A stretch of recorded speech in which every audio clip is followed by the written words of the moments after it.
Bienvenue sur Passe Courte, le podcast de l'EVB. Aujourd'hui, c'est un podcast un peu différent parce qu'on aura 3 joueuses avec nous qui vont prendre le contrôle de cet épisode, qui vont se poser des questions et qui vont parler de leur vie. Donc, je vous laisse écouter ça et j'espère que vous aimerez. Moi, c'est Eva Del Moral, je suis passeuse, j'ai 23 ans et je suis à l'EVB depuis cette saison. Moi, c'est Justine Fabre, j'ai 21 ans. Je suis centrale et c'est ma 2e saison à l'EVB. Moi, c'est Mathilde Chenoer, j'ai 28 ans, je suis libéraux. Je suis de retour à Hérault, on va dire que c'est ma 3e saison, mais voilà, j'étais là de 2 ans, de 2013, 2014, 2015. Ok, les filles, souvenirs de la saison. Quel est votre meilleur souvenir collectif de l'année ? Ça peut être hors du terrain. Donc moi, j'ai adoré les moments de cohésion qu'on a eu aussi hors du terrain. Et pour moi, ça restait les petits moments les unes chez les autres où on avait... c'est là aussi que se crée la cohésion d'une équipe. Et voilà, moi, c'est le premier truc qui me vient là, c'est ça, en dehors du terrain. Ouais, moi, un de mes meilleurs souvenirs, c'est pour mon anniversaire. On venait toutes d'arriver, ça faisait 3 jours, on se connaissait. Et pourtant, on s'est toutes réunies chez moi. Et franchement, ça fait super plaisir de voir qu'au bout de 3 jours de connaissance, tout le monde vient à la maison pour fêter mon anniversaire. Un de mes meilleurs souvenirs. Moi, pareil, je pense que c'est vraiment en dehors du terrain. On avait les filles m'avaient fait la surprise pour mon anniversaire de faire un petit atelier. C'était quoi ? C'était de l'argile poterie, ouais. Et vraiment, c'était trop spécial comme moment passé avec les filles. Et puis sinon, je pense toutes les petites soirées qu'on a fait ensemble. C'était vraiment chouette. Ensuite, quel match t'a procuré le plus d'émotions cette saison ? Là, clairement, en termes d'émotion, c'était le dernier parce que forcément... voilà, c'était la fin de cette belle aventure avec le groupe et en termes d'émotion, on a bien pleuré toutes, donc c'est le premier qui me vient. Après, il y a eu aussi les victoires à la salle Omnisport, c'est quelque chose aussi avec le public et tout, ça reste vraiment des souvenirs qui restent gravés, je pense, pour nous toutes. Ouais. Mais c'est vrai que clairement, le dernier match, C'était le plus fort, niveau émotion, on pouvait pas faire pire, enfin mieux. Mm. On était toutes en train de pleurer, se faire des câlins, se dire au revoir, se dire que c'était la fin de quelque chose qui avait été magnifique. Donc ouais, meilleur souvenir. Ok. Est-ce que vous avez une anecdote drôle vécue cette année ? Sur le terrain, moi je dirais la célébration de Candy au match contre Arnes à la salle du Canada. En fait, elle se retourne vers nous et elle surjoue la célébration et c'était vraiment hilarant. Et On du a coup, c'est toutes devenu bien un peu une rigolé. référence. Toi, Mathilde, est-ce qu'il y a un déplacement particulier qui t'a marqué cette année et dis pourquoi ? Moi, je me souviens du tournoi de préparation à Quimper. C'était au tout début de la saison. Et pareil, en termes de cohésion, c'était notre premier gros déplacement et de plusieurs jours. Et c'était super de travailler les premiers trucs sur le terrain tout ensemble. Et à côté de ça, c'était aussi les premiers liens. On avait fait des petites soirées jeux sympas et tout à l'hôtel. Et j'ai encore des souvenirs de ça. Donc voilà, c'est ça qui me vient. Ok. Toi, Justine, t'en penses quoi ? Juste une petite précision, Eva a failli finir dans la mer à ce moment-là. Oh la vache, oui. J'ai plus la rêve. C'était Aurélien qui m'avait dit au début de l'année, je sais plus, j'avais dû le charrier et puis il m'avait dit tu fais trop la maline. Et je marchais, je discutais avec les filles et là je me sens juste soulevée Volé. comme ça. Mon seul moyen de défense c'était juste de dire non, non. Laisse-moi. Et au final il m'a pas mis dans l'eau. Très bien. Est-ce que tu as une superstition ou un rituel bizarre avant les matchs ? Je crois pas. Moi, je sais que j'ai vraiment besoin juste de me répéter régulièrement, soit dans l'instant présent, soit ici et maintenant. Parce que sinon, je sais que j'ai un peu un truc de dissociation. Et j'ai du mal à juste rentrer dans le moment et me dire, ok, là, il faut que je joue, il faut que je sois dans mes sensations et tout. Du coup, des fois, je me dis juste genre, ici et maintenant, l'instant présent. Et j'essaie de me rappeler ça parce que sinon, je sais que je suis... Ciao. Moi, je pense que ce serait écouter de la musique. Hein. Forcément, je mets toujours la musique aussi dans le vestiaire, mais vraiment, c'est ça qui me fait du bien avant de démarrer le match, dans le vestiaire. Me connecter, regarder les filles, qu'on se prépare toutes, chacun lire mon plan de jeu. C'est vraiment un peu dans l'esprit du moment présent. C'est le plan de jeu, visualiser les choses positives pendant le match, mes actions par exemple, des choses comme ça. Moi, mon rituel, c'est devenu la Red Bull avant le match. Ah oui, Parce ça, que un match, j'ai pris la Red Bull et j'ai fini avec beaucoup de points de marqués. Donc du coup, depuis, avant chaque match, je prends une Red Bull dans les vestiaires. c'est vrai qu'il t'a suivi Maintenant. tout le long de Vraiment. la saison, ce Red Bull.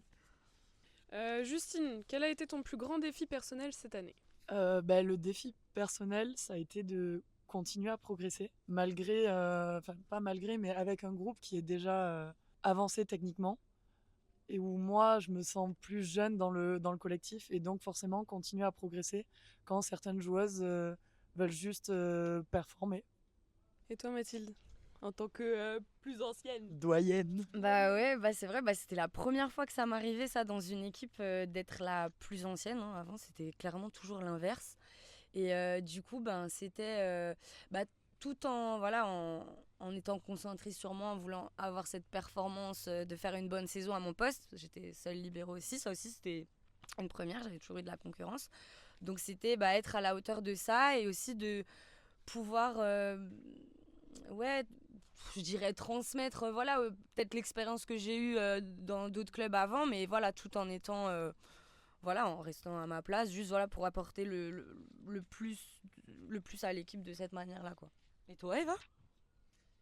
Moi, c'était particulier cette saison parce que c'était ma première fois dans cette division-là. J'avais été déjà en élite quand j'étais à l'IF, mais c'est totalement différent quand on est à l'IF parce que il n'y a pas cette notion de club professionnel qui a un besoin de résultats et qui doit performer le week-end. C'est plus axé sur la formation au Exactement. final. Donc en fait, t'as pas cette notion de résultat et de performance.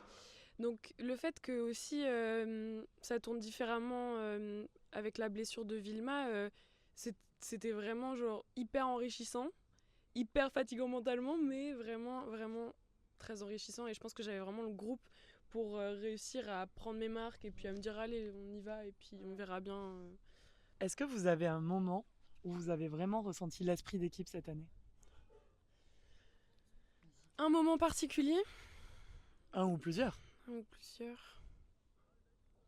Moi, je l'ai ressenti à plusieurs moments quand je rentrais sur le terrain dès le début de l'année et où j'avais pas ce sentiment de t'es la deuxième passeuse et on est moins à l'aise quand t'es sur le terrain. À zéro moment, j'ai ressenti ça et ça, enfin, je me sentais tellement chanceuse parce que je me suis dit, mais vraiment, cette équipe-là, je me sens hyper intégrée et c'est vraiment hyper valorisant parce que juste j'essaie de faire de mon mieux et d'apporter une plus-value et voilà. Et je pense qu'à chaque fois, je me sentais vraiment hyper chanceuse par rapport à ça. Moi, j'ai le souvenir du tournoi de préparation à Quimper. Donc ça faisait pas très longtemps qu'on se connaissait. C'était vraiment nos premiers pas ensemble en tant qu'équipe. Et c'était hallucinant comment tout le monde célébrait le point de tout le monde. Dès qu'une fille mettait un point, tout le monde était heureuse pour la fille. Et c'était pas moi je veux mettre le point, c'était l'équipe a mis le point et on est toute heureuse pour ça. Ouais. Et c'est quelque chose qui nous a suivis toute la saison et je pense que ça représente bien l'esprit de ce groupe cette année. Ouais, carrément. Ouais, juste pour. C'est vrai que moi là tout de suite j'ai pas cherché un match ou quoi, mais c'est plus ce que tu dis qu'en fait que je ressens à chaque fois, c'est qu'on est vraiment cette solidarité qu'on a eu vraiment tout au long de la saison en fait. Et comme tu as dit, d'être là pour d'être contente, même si tu participes pas à un point, en fait, quand l'autre elle met son point, on est tout à fond derrière. Ouais. Je suis d'accord avec ce que tu as dit. Moi, je trouve que pour le coup, on était vraiment un vrai collectif, une unité de joueuses et ça, c'était vraiment très bien. Et je pense que pour chacune, c'est rare d'avoir une équipe comme ça. Ouais. Et on a toutes adoré cette année-là parce que Ouais. franchement, on était un groupe très soudé et tout le monde pouvait se sentir soi-même et 100% à sa place dans ce groupe-là. Carrément. Est-ce qu'il y a un moment où vous avez douté cette saison et comment est-ce que vous l'avez surmonté? Je dirais que ce qui a été le plus dur, c'était la petite série de défaites qu'on a eu, le petit trou, quoi. Forcément, je me rappelle de la défaite à Sens qui avait vraiment fait mal. Je me souviens, elle m'avait, personnellement, intérieurement, j'étais vraiment touchée parce que là, je nous ai un peu moins reconnus en termes de. Voilà, on avait été.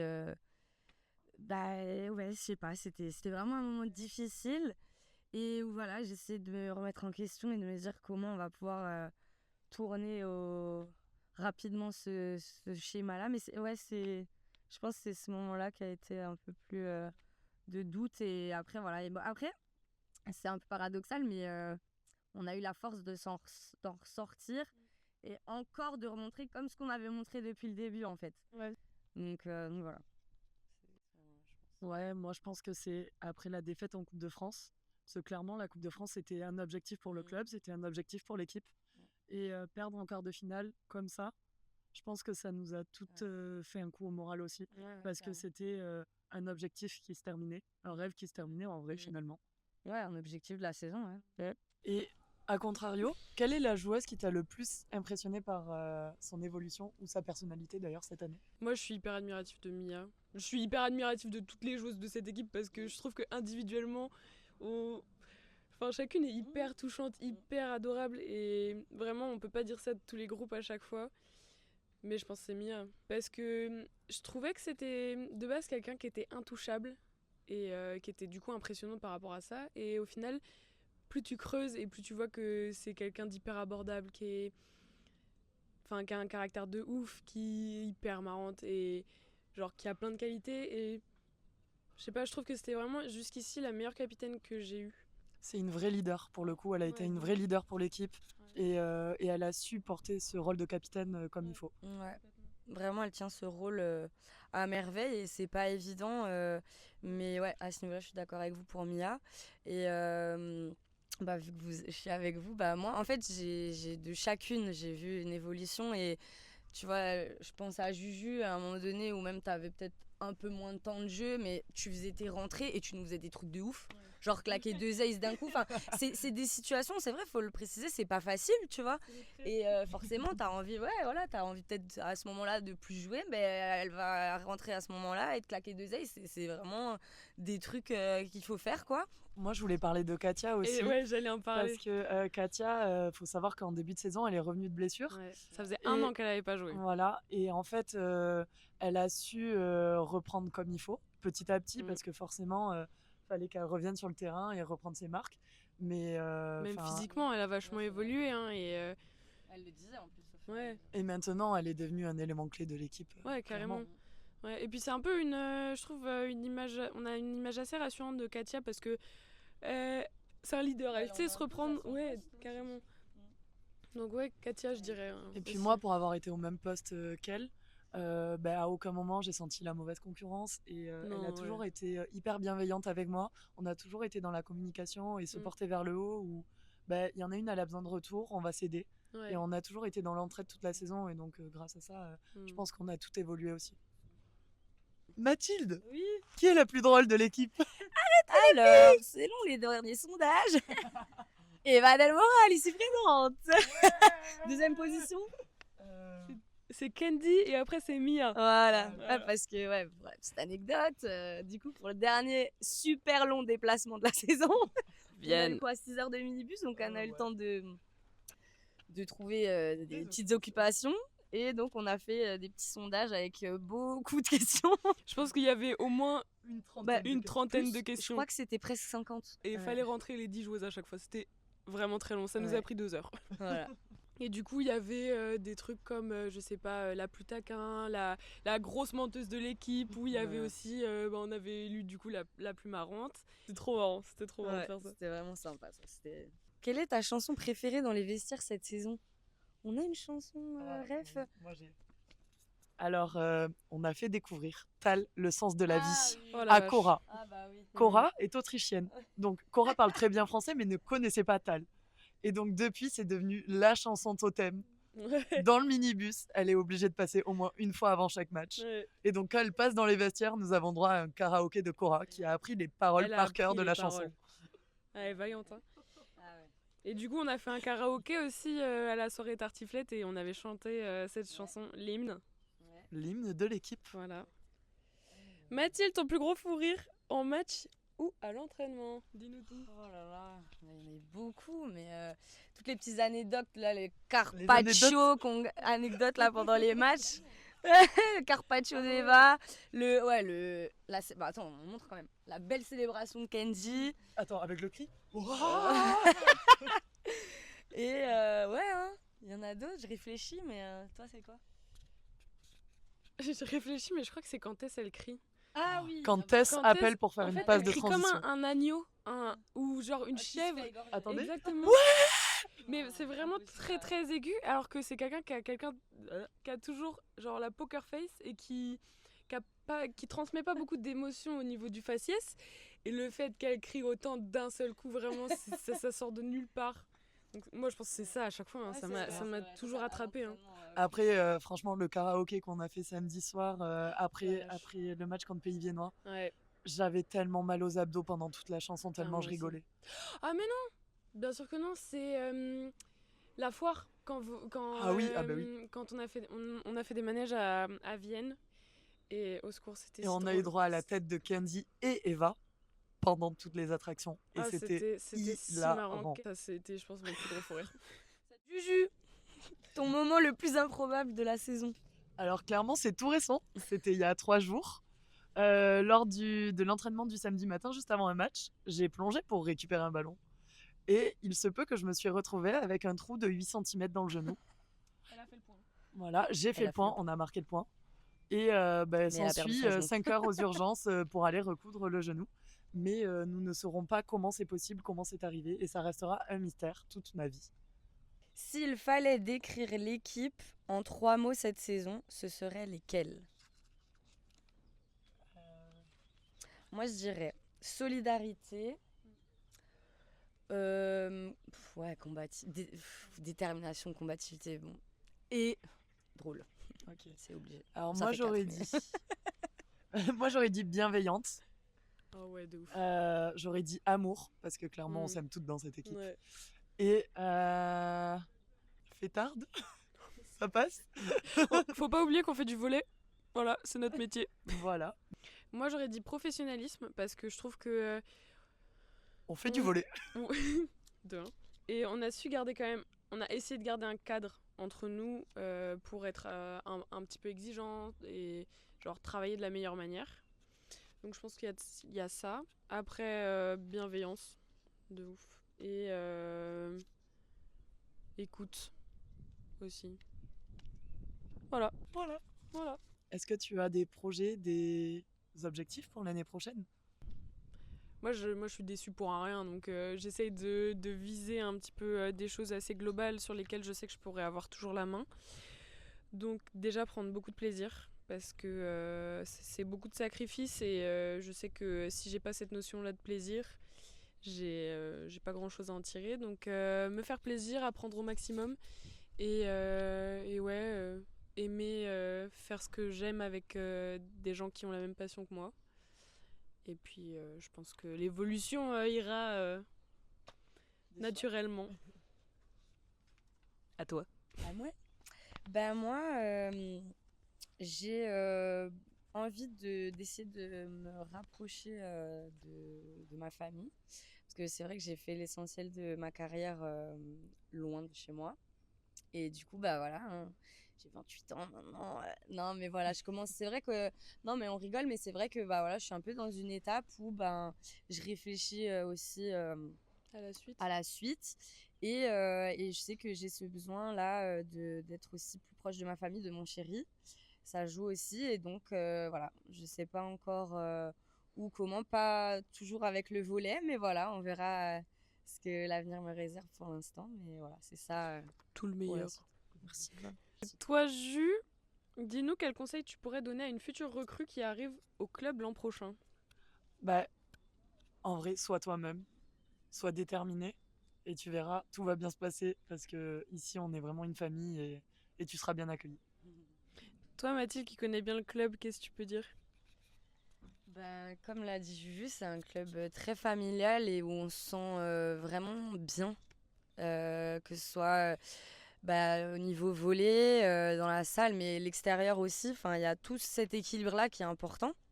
Et vraiment, à Évreux, il y a cet équilibre en fait de vie plus personnelle en dehors du terrain et au volley aussi parce que c'est un mélange d'ambition, d'objectifs, la montée et voilà ce truc où voilà familial. Enfin, c'est un bon équilibre à ce niveau-là, je trouve. Donc, venez à Évreux.